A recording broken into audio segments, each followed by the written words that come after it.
Ինչքան բանկում փող ունեի, լրիվ հանել տվեցին։ Մոտ 2 շաբաթ առաջ անդրադարձել էինք, թե ինչպես են խարդախները ներկայանալով ԱԱԾ-ի Կենտրոնական բանկի եւ Ներքին գործերի նախարարության աշխատակիցներ մարդկանցից գումար հափշտակել։ Օրեր անց քննչական կոմիտեից լուրերին տեղեկացրին, հանրային քրեական հետապնդում է հարուցվել 4 անձի նկատմամբ։ Նրանցից 2-ը կալանավորվել են։ Հայաստանի Հանրապետության քաղաքացու անունով վերցվել են Հայաստանի Հանրապետությունում գործող կապի օպերատորներից շուրջ 600 Հայաստանի Հանրապետության բջջային հեռախոսակարդ։ Ռուսաստանի քաղաքացին պատրաստել է կեղծ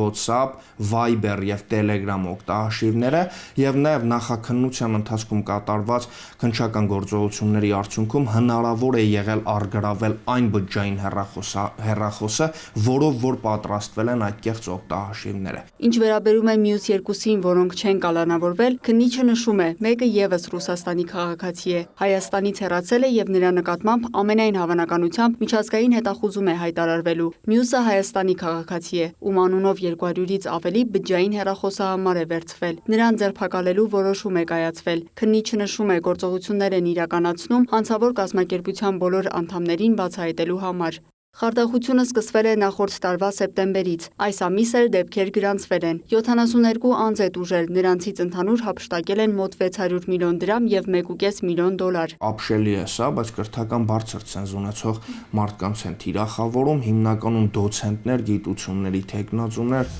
Հիշեցնենք ինչպես է գործում սխեման։ Հիմնականում պաշտոն ունեցող անձանց տվյալներով WhatsApp օգտահաշիվներ են բացում, գրում աշխատակիցներին կամ ծանոթներին, նշելով ԱԱԾ-ն ստուգումներ է իրականացրել հիմնարկում, թերություններ են հայտնաբերել եւ ցանկանում են որոշ անձանց հետ կապ հաստատել։ Քաղաքացիները զանգեր են ստանում իբրև Հայաստանի Հանրապետության ազգային անվտանգության ծառայության աշխատակից ներկայացած անձից, ով մտածածին տեղեկություններ է հայտնում տուժող քաղաքացուն, նշելով թե իբրև ինքը բանկային փոխանցումներ է արել տարբեր գումարների չափով, տարբեր բանկերով եւ այլն,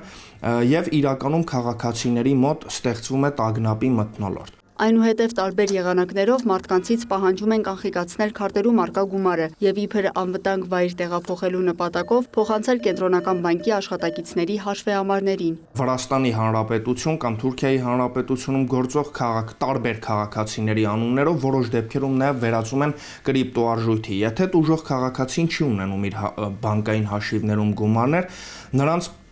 հորդորում են վարկեր վերցնել։ Ովքեր են օտարերկրյա քաղաքացիները, քննիչը նշում է, նախաքննության այս փուլում իրավական փոխօգնություն է ուղարկվել այդ երկրներ, անձանց հայտնաբերելու, հարցաքննելու եւ պարզաբանման ենթակա հանգամանքների շուրջ տեղեկություն ստանալու նպատակով։ Նախաքննության ընթացքում իրավական փոխօգնության խնդրանքներ են ուղարկվել նաեւ Ամերիկայի Միացյալ Նահանգներ Meta պլատֆորմին,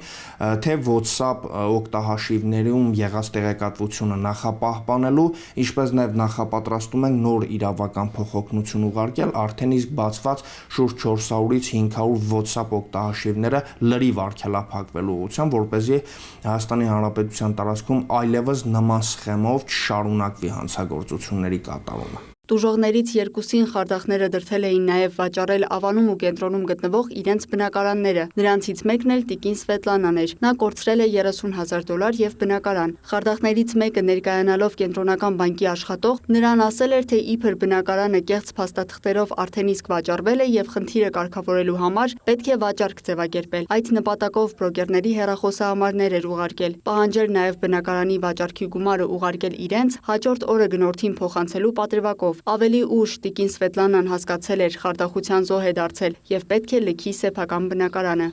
Մարտի 25-ին նա դիմել էր Երևան քաղաքի առաջին ատյանի ընդհանուր իրավասության քաղաքացիական դատարան, խնդրելով անվավեր ճանաչել կնքված գործարքը եւ արգելել բնակարանում վտարման գործողություն կատարելու, ինչպես նաեւ բնակարանը հոսանքազրկելու կամ գազամատակարարումը դադարեցնելու գործողությունները։ Դատարանի կողմից կատարողական թերթ է տրվել, արգելել ոստիկանությանը վտարման գործողություն կատարել։ Մնացածը գտնվում է քննարկման փուլում։ Ստիպված եմ դիմանալու, որ գազը անջատված է, որ արդեն 20-30 մի ամսից ավել գազ չունեն բնակարանին եւ լույսի համար զգուշացում ա եղել, բայց դեռ չեն անջատել։ Գումարի հետ վերադարձի համար դեռ նորություն չունեմ, բայց հույսը վերջում եմ արում։ Քննիչն ասում է, տան գնորդները եւ միջնորդները հարցաքննվել են։ Հայտնում են, որ նրանք բարեխիղճ անձինք են եւ ընդամենը տուն են գնել, չիմանալով եւ նույնիսկ չպատկերացնելով, որ տուն վաճառողը խարդախության զոհ է դարձել։ Այսինքն նախաքննության այս փուլում որևէ փաստական տվյալ առ այն, որ միջնորդ ընկերությունը, միջնորդը կամ գնորդը որևէ կապ ունեն սույն հանցագործության